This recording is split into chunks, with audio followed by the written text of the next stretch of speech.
Hi friends, ಎಲ್ಲರಿಗೂ ನಮಸ್ಕಾರ. ನಿಮ್ಮ ಚಾನಲ್ಗೆ ಸ್ವಾಗತ.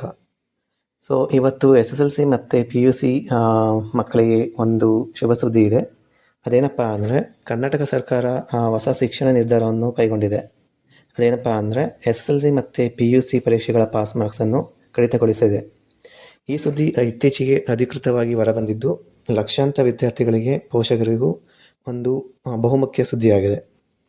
ಸೊ ಅದೇನಪ್ಪ ಅಂದರೆ ಇದುವರೆಗೆ ಕರ್ನಾಟಕದಲ್ಲಿ SSLC ಮತ್ತು PUC ಪರೀಕ್ಷೆಗಳಲ್ಲಿ ವಿದ್ಯಾರ್ಥಿಗಳು ಪಾಸಾಗಲು ಪ್ರತಿ ವಿಷಯದಲ್ಲಿ 35% ಅಂಕಗಳು ಕಡ್ಡಾಯವಾಗಿತ್ತು.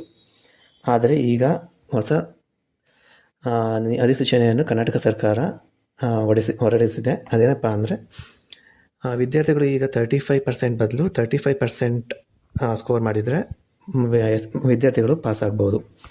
ಅಂದರೆ SSLCಯಲ್ಲಿ 625 ಅಂಕಗಳಲ್ಲಿ 206 ಅಂಕಗಳು ಬಂದರೆ ಪಾಸಾಗ್ಬೋದು. ಮತ್ತು ಪ್ರತಿಯೊಂದು ವಿಷಯದಲ್ಲೂ ಕನಿಷ್ಠ 30 ಅಂಕಗಳನ್ನು ಪಡೆಯುವುದು ಅಗತ್ಯವಾಗಿರುತ್ತದೆ. ಅದೇ ರೀತಿ PUCಯಲ್ಲಿ ವಿದ್ಯಾರ್ಥಿಗಳು 35% ಬದಲು 30% ಬಂದರೆ ಅವರು ಪಾಸಾಗ್ಬೋದು.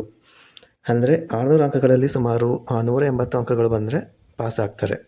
ಇದರಲ್ಲೂ ಸಹ ಪ್ರತಿ ವಿಷಯದಲ್ಲೂ ಕನಿಷ್ಠ 30 ಅಂಕ ಬರಲೇಬೇಕು. ಈ ಹೊಸ ನಿಯಮ 2025-26ನೇ ಶೈಕ್ಷಣಿಕ ಸಾಲಿನಿಂದಲೇ ಜಾರಿಗೆ ಬರುತ್ತದೆ ಮತ್ತು ಇದು ರೆಗ್ಯುಲರ್, ರಿಪೀಟರ್ ಹಾಗೂ ಪ್ರೈವೇಟ್ ವಿದ್ಯಾರ್ಥಿಗಳಿಗೂ ಅನ್ವಯವಾಗುತ್ತದೆ. ಈ ನಿರ್ಧಾರ ಯಾಕೆ ತಗೊಂಡ್ರು ಅಂದರೆ ವಿದ್ಯಾರ್ಥಿಗಳ ಮೇಲೆ ಇರುವ ಅತಿಯಾದ ಒತ್ತಡ ಕಡಿಮೆ ಮಾಡಲು ಒಂದು ಸಹಕಾರಿಯಾಗುತ್ತದೆ. ಕೋವಿಡ್ ಆದ ನಂತರ ವಿದ್ಯಾರ್ಥಿಗಳು ಶೈಕ್ಷಣಿಕ ಹಿನ್ನಡೆಯನ್ನು ಅನುಭವಿಸ್ತಿದ್ರು. ಸೊ ಹಾಗಾಗಿ ಕೆಲವರು ಅಲ್ಪ ಅಂಕಗಳಿಂದ ಪಾಸ್ ಆಗದ ಸ್ಥಿತಿಗೆ ಬರ್ತಾಯಿದ್ರು. ಸೊ ಅದಕ್ಕಾಗಿ ಈ ಪರ್ಸೆಂಟೇಜ್ ಕಮ್ಮಿ ಮಾಡೋದ್ರಿಂದ ಅವರಿಗೂ ಸಹಾಯ ಆಗಲಿ ಅಂತ ಒಂದು ನಿರ್ಧಾರವನ್ನು ತಗೊಂಡಿದ್ದಾರೆ. ಅದ್ರ ಜೊತೆ CBSE ಮತ್ತು ರಾಷ್ಟ್ರೀಯ ಮಾನದಂಡಗಳಿಗೆ ಹೊಂದಿಸಲು ಈ ಬದಲಾವಣೆ ಅಗತ್ಯವಿತ್ತು ಎಂದು ಕರ್ನಾಟಕ ಸರ್ಕಾರ ತಿಳಿಸಿದೆ. ಸೊ ಈ ನಿರ್ಧಾರದಿಂದ ತುಂಬ ವಿದ್ಯಾರ್ಥಿಗಳಿಗೆ ಸಂತೋಷಪಟ್ಟಿದ್ದಾರೆ. ಯಾಕೆಂದರೆ ಇದು ಅವ್ರ ಮೇಲಿರುವ ಒತ್ತಡವನ್ನು ಕಡಿಮೆ ಮಾಡುತ್ತದೆ ಮತ್ತು ಆತ್ಮವಿಶ್ವಾಸವನ್ನು ಹೆಚ್ಚಿಸುತ್ತದೆ.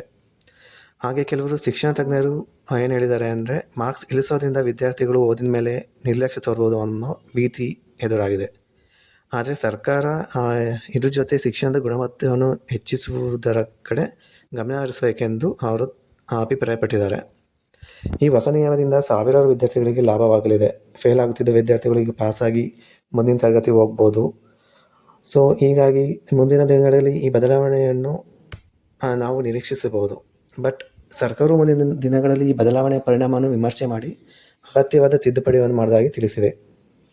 ಹೀಗಾಗಿ ಗೆಳೆಯರೆ, ಸರ್ಕಾರದ ಈ ಹೊಸ ಪಾಸ್ ಮಾರ್ಕ್ ನಿಯಮ ವಿದ್ಯಾರ್ಥಿಗಳಿಗೆ ಒಂದು ಅವಕಾಶವನ್ನು ಕೊಟ್ಟಿದೆ.